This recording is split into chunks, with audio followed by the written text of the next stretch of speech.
Image encyclopedia.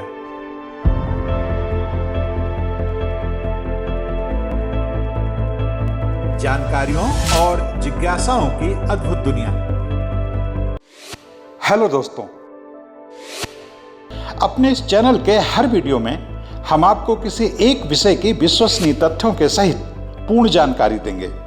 ऐसी जानकारी जिसकी तलाश में स्कूल कॉलेज के छात्रों से लेकर सभी तरह के प्रतियोगी छात्र रहते हैं। हमारी ये वीडियो उन लोगों के लिए भी बहुत उपयोगी साबित होंगे जो जनरल नॉलेज में रुचि रखते हैं और कौन बनेगा करोड़पति जैसे कार्यक्रमों में हिस्सा लेकर सफल होना चाहते हैं। तो दोस्तों, आइए आज का वीडियो शुरू करते हैं। लेकिन उससे पहले आपसे एक अनुरोध कि अगर अब तक आपने हमारे इस चैनल को सब्सक्राइब नहीं किया है तो कृपया कर लें और हाँ, बेल आइकन का बटन दबाना ना भूलें, जिससे हर नया वीडियो सबसे पहले आपको मिले।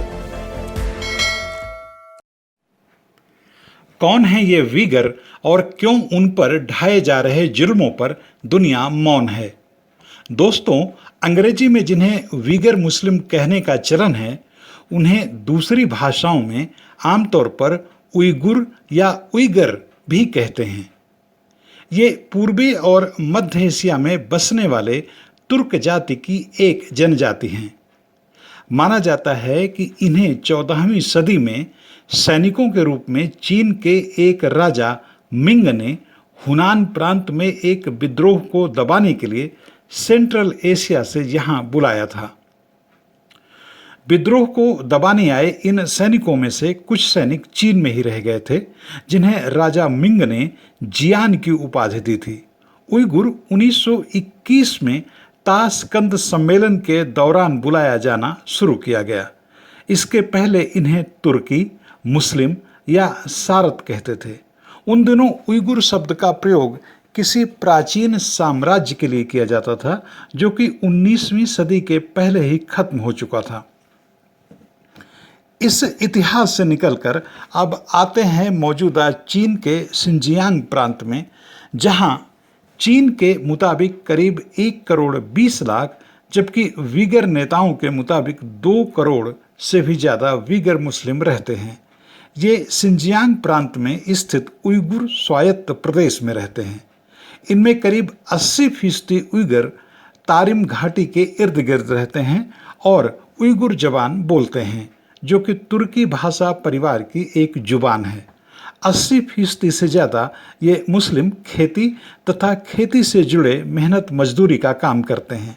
1949 के पहले तक एक वक्त ऐसा था जब इनका मौजूदा स्वायत्त प्रदेश एक आज़ाद देश था, लेकिन 1949 में कम्युनिस्ट क्रांति के बाद यह क्षेत्र कम्युनिस्ट चीन का हिस्सा हो गया। वास्तव में इन वीगर मुस्लिमों और चीन की सरकार के बीच मौजूदा रंजिश 1990 के दशक में तब शुरू होती है, जब इन वीगर मुस्लिमों ने सोवियत संघ के पतन के बाद अपने प्रदेश को आज़ाद कराने के मंसूबे पाले और इसके तहत आंदोलन करने लगे। तब से लेकर आज तक लगातार खून खराबे की स्थिति है, क्योंकि चीन किसी भी कीमत में अपने यहाँ इस अलगाववाद को बर्दाश्त नहीं कर सकता।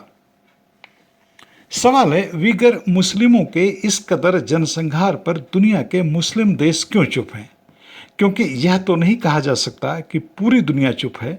आखिर अमेरिका, ब्रिटेन, ऑस्ट्रेलिया और कई दूसरे यूरोपीय देश लगातार चीन की इन हरकतों को न सिर्फ पूरी दुनिया के सामने बेनकाब करते रहते हैं, बल्कि राष्ट्र संघ में भी जबरदस्त तरीके से उठाते हैं। मगर चीन की सैन्य शक्ति, उसकी आर्थिक हैसियत और सबसे बड़ी उसकी वैचारिक दृढ़ता के सामने अमेरिका सहित इन देशों की एक भी नहीं चलती।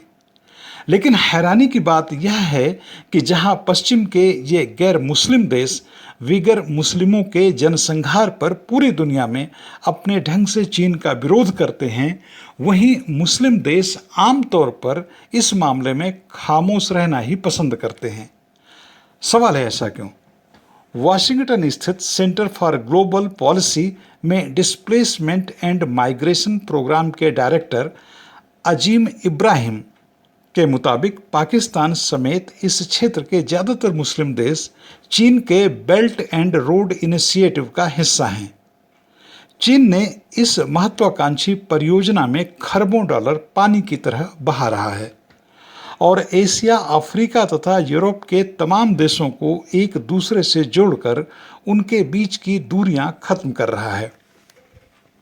इस प्रोजेक्ट से इन तमाम देशों को बहुत फायदे हैं। ऐसे में ये देश वीगरों के प्रति सहानुभूति जताकर या उनके पक्ष में खड़े होकर अपने इस फायदे को नुकसान में क्यों बदलना चाहेंगे।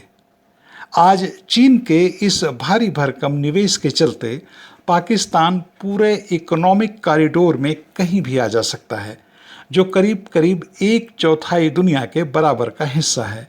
इससे पाकिस्तान को हर साल खरबों डॉलर का व्यापारिक फायदा है। अब भला वह क्यों वीगरों की जान के लिए अपने डॉलर कुर्बान कर दे। यही हाल दुनिया के सबसे बड़े मुस्लिम आबादी वाले देश इंडोनेशिया का भी है। वह इस मुद्दे पर एक ऐसी सैद्धांतिक बात करता है जिसका शायद कोई अर्थ ना हो। इंडोनेशिया के मुताबिक वह इस पूरे मामले में चीन से सीधे बातें करता है, किसी और मंच में बात करने का कोई फायदा नहीं। लेकिन क्या बात करता है यह किसी को कभी नहीं मालूम पड़ता। सबसे बड़ी बात यह है कि सऊदी अरब, जो कि सुन्नी अरब जगत का अपने आप को अकेला नेता मानता है, उसका मानना है कि चीन को अपने देश में चरमपंथी हरकतें कर रहे लोगों से हर तरीके से निपटने का हक है। मतलब यह है कि मुस्लिम देशों की अपनी आर्थिक और कूटनीतिक मजबूरियां हैं, जिनके चलते वे वीगरों के अत्याचार पर अपनी आंखें बंद कर लेते हैं। कुछ साल पहले तुर्की के राष्ट्रपति अर्दोआन ने जरूर कहा था कि वह अपने देश में वीगर मुस्लिमों का स्वागत करेगा, लेकिन चीन की घुड़की के बाद अर्दोआन के स्वर तेजी से बदले। तुर्की बिना देर किए belt and road initiative project का हिस्सा बन गया। अब तुर्की कहता है कि उसे वीगरों का चीन में किया जा रहा बर्ताव पसंद नहीं है। जाहिर है तुर्की वीगरों का पक्ष लेने के लिए तैयार नहीं है। हाँ, महातिर मोहम्मद ने कई बार चीन की इस मामले में खुल्लम खुल्ला आलोचना की है, लेकिन मलेशिया इतनी बड़ी आर्थिक या राजनीतिक ताकत नहीं है कि चीन को उसकी आंखें टेढ़ी करने से कुछ फर्क पड़े। एक बात यह भी है कि चीन की पश्चिमी देशों के विरुद्ध कमाल की कूटनीतिक गोलबंदी भी है। कुछ साल पहले जब अमेरिका, कनाडा, ब्रिटेन और जर्मनी के अगुवाई में 22 देशों के एक समूह ने सिंजियांग में मानव अधिकारों के उल्लंघन का पत्र लिखकर आरोप लगाया, तो चीन की तरफ से 50 देशों ने इन देशों के विरोध में पत्र लिख दिया, जिनमें Tajikistan, Turkmenistan, Djibouti, Yemen, Kuwait और सूडान जैसे देश शामिल थे। मतलब चीन को कूटनीतिक तरीके से घेरना आसान नहीं है। इस सबसे बड़ी बात यह भी है कि चीन में स्वतंत्र मीडिया का अस्तित्व नहीं है और बाहरी मीडिया को चीन अपने यहाँ स्वतंत्र रिपोर्टिंग की इजाज़त नहीं देता, जिस कारण वीगर मुसलमानों के दुख दर्दों के किस्से उस पैमाने पर बाहर नहीं आ पाते जिस पैमाने पर आने चाहिए, ताकि दुनिया उनके दुख से द्रवित हो। अभी तक इनके अत्याचार के जितने भी सबूत इकट्ठे किए गए हैं, वे या तो सैटेलाइट के जरिए या ड्रोन जैसे उपकरणों के जरिए अथवा जासूसी के जरिए हासिल किए गए दस्तावेजों के जरिए, जिनमें ज़्यादातर का स्रोत वे वीगर मुस्लिम हैं जो अब चीन छोड़ चुके हैं और चीन उन्हें पश्चिम का एजेंट कहता है। इन सब वजहों से दुनिया चीन के अत्याचार के सामने लाचार है।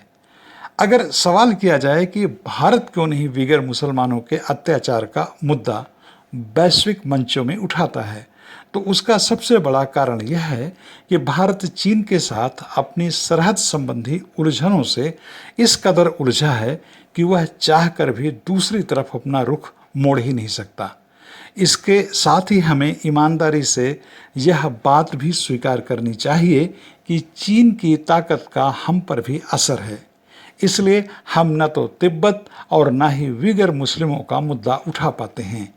चीन इन तमाम स्थितियों का खूब फायदा उठा रहा है और जरा भी हिचकिचाए बिना विगरों के विरुद्ध अपनी मनमानी कर रहा है। दोस्तों, आपको यह वीडियो कैसा लगा हमें कमेंट करके जरूर बताएं और यह भी बताएं कि आपको किस तरह का वीडियो देखना पसंद है। हम आपकी पसंद के मुताबिक भी वीडियो बनाएंगे। इस वीडियो में शोध, आलेख और स्वर मेरा यानी लोकमित्र गौतम का था।